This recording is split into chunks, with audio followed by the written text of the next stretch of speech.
आजकल बहुत सारे लोग स्किन के एलर्जी से परेशान है। बहुत सारे लोगों को स्किन के अलग अलग टाइप के रैशेस आते हैं, जिसको हम एलर्जी कहते हैं या फिर अर्टिकेरिया कहते हैं। तो आज हम उसके बारे में बात करेंगे इस वीडियो में। हेलो फ्रेंड्स, मैं डॉक्टर ऋषिकेश भुजबल फ्रॉम विमान नगर पुणे। मैं पिछले 15 साल से विमान नगर में होम्योपैथी की प्रैक्टिस कर रहा हूँ। तो अभी हम अर्टिकेरिया के बारे में बात करते हैं कि अर्टिकेरिया क्या होता है। अर्टिकेरिया जो होता है मतलब स्किन एलर्जी तो एक एलर्जिक रिएक्शन है। जब किसी भी चीज का बॉडी का एलर्जन से कॉन्टेक्ट होता है तो बॉडी में एक प्रोटीन सिक्रीट होता है जिसको हम हिस्टामाइन कहते हैं। तो हिस्टामाइन के कारण जो हमारे ब्लड कैपिलरीज है वो एक फ्लूइड सिक्रेट करता है, जो फ्लूइड स्किन के अंदर जमा होता है, जो जिसके कारण वहां पे इन्फ्लेमेशन होता है और रेड कलर के रैश आते हैं और थोड़ा बम्प होता है, स्किन लेवल से थोड़ा ऊपर आता है, तो जिसके वहां पे इचिंग होने लगता है। तो इसको हम अर्टिकेरिया कहते हैं। तो ये एलर्जी के कारण ही होता है। तो ये एलर्जी क्यों होती है? तो 3 चीजों से होती है। जनरली अगर हम कुछ खाते हैं तो अंदर जाती है पेट में, तो उसके कारण एक एलर्जी होती है। दूसरी चीज है कोई कॉन्टेक्ट होता है किसी चीज का स्किन से, जिससे एलर्जी है,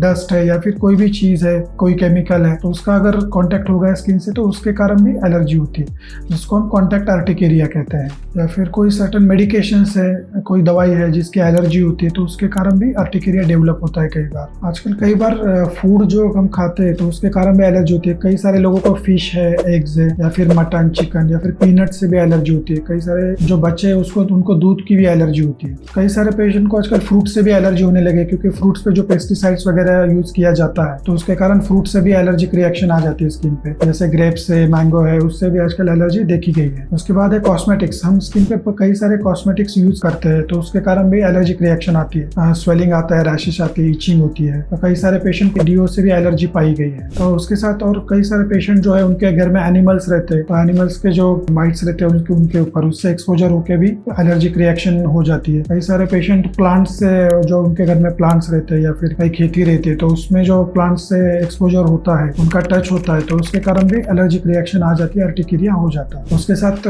जो कॉमन कई सारे एनवायरमेंटल फैक्टर्स है, जैसे डस्ट है, पोल्यूशन है, तो ऐसे सारी चीजों से भी एलर्जी हो जाती है। ये सारे मोस्ट कॉमन रीजंस है अर्टिकेरिया के। इससे सारे भी कई सारे छोटे छोटे और कई सारे रीजन रहते हैं, लेकिन मोस्ट कॉमन रीजन इतने सारे रहते हैं। अभी हमने अर्टिकेरिया के रीजन देखे कि वो क्यों होता है, लेकिन अभी हम देखेंगे उसको ठीक कैसे करना है। सबसे मेन चीज है कि अगर आपको पता है कि आपको किसी चीज से एलर्जी है तो best thing is to avoid that. लेकिन कई बार ऐसा होता है कि कुछ चीजें जो हम अवॉइड नहीं कर सकते, जैसे डस्ट है या कुछ है, कहाँ पे भी जाए तो वो तो होनी ही वाली है। तो इसके हिसाब से फिर उसके लिए अपने को अपनी इम्यूनिटी बढ़ानी चाहिए और उसके लिए अपने को होम्योपैथी मेडिसिन बहुत उपयुक्त रहती है। होम्योपैथिक मेडिसिन से बहुत अच्छे रिजल्ट आते हैं अर्टिकेरिया में। जब भी ऐसा कुछ होता है तो पेशेंट कई बार ओवर द काउंटर मेडिकल से कुछ एलोपैथिक दवाई लेते हैं या फिर एलोपैथिक मेडिसिन लेते हैं, तो उससे वो टेम्पररी ठीक भी हो जाता है। कई बार 1-2 दिन में ठीक हो जाता है, लेकिन फिर से वो रिपीट भी हो जाता है। कुछ हफ्ते बाद, 1-2 हफ्ते बाद फिर से वो आने लगता है, तो वो रिकरेंस बढ़ने लगता है और एक बार रिकरेंस बढ़ने लगा तो वो क्रोनिक बन जाता है। तो उसको ठीक करना और मुश्किल होता है, टाइम भी ज्यादा लगता है। दूसरी चीज ये होती है कि एलोपैथिक मेडिसिन से कई बार ड्राउजीनेस आता है, नींद ज्यादा आती है, ऐसे कुछ साइड इफेक्ट होते हैं उसके मेडिसिन से। तो इससे अच्छा है कि आप अगर होम्योपैथी चूज करेंगे उस टाइम पे ही, तो आपको लॉन्ग टर्म और अच्छा रिलीफ मिल जाएगा और अर्टिकेरिया आपका पूरा ठीक हो जाएगा। अभी हम देखते हैं अर्टिकेरिया के लिए होम्योपैथिक मेडिसिन कौन से यूज किए जाते हैं।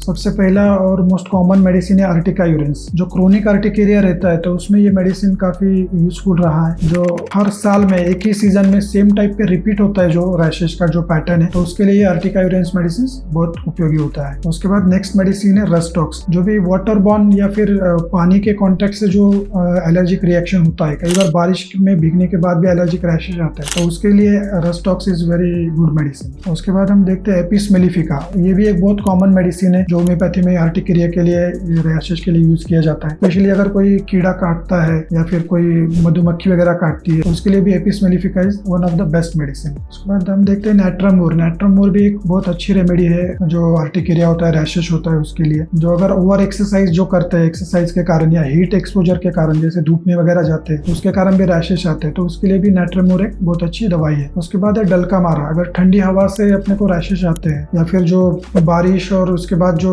मौसम रहता है उसमें जो रैशेस आते हैं स्किन के ऊपर, तो उसके लिए डल्कामारा एक बहुत अच्छी दवाई है। उसके साथ साथ ये सल्फर है, एस्टेकस फ्लेवस है, क्लोराटम है, ऐसी बहुत सारी अच्छी दवाई होम्योपैथी में अवेलेबल है जिसके रिजल्ट बहुत अच्छा है। लेकिन ये सारे मेडिसिन आप खुद नहीं लेना है, सेल्फ मेडिकेशन अवॉइड कीजिए।